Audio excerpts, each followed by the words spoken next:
और दहशतगर्द रियासत इसराइल आलमी सतह पर भी तन्हाई का शिकार। अक़वाम मुत्तहिदा की जनरल असम्बली में मुस्लिम ममालिक समेत ज़्यादातर अरकान की जानिब से इसराइली वज़ीर आज़म के खिताब का बायकॉट किया गया।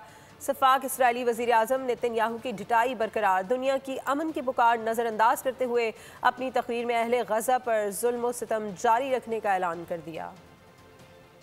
गजा पर कब्जा, 6 मुल्कों पर हमला और मजलूम बनने का ड्रामा। नेतन्याहू की डटाई ने दुनिया को हैरान परेशान कर दिया। इसराइली वज़ीर आज़म जनरल असम्बली में धड़ल्ले से तकरीर करने आए। बेशतर ममालिक के मंदोबैन ने हजारों फलस्तीनियों का कातिल इसराइली वज़ीर आज़म की तकरीर का बाइकआउट किया। नेतन्याहू ने तकरीर में गिनती के 4 यरगमालियों का रोना रोया। गजा पर मजीद जुल्म सितम ढाने का इंदिया दिया। ईरान, इराक, यमन और शाम का नक्शा दिखाकर उन्हें दहशत गर्दों की फैक्ट्री करार दिया। दुनिया को बेवकूफ बनाने की कोशिश भी की। नेतन्याहू ने ट्रंप की तारीफ की। अमरीकी सदर को इसराइल का सबसे बड़ा इत्तेहादी करार दिया। सब्सक्राइब करें और बेल दबाएं ताकि कोई खबर रह न जाए।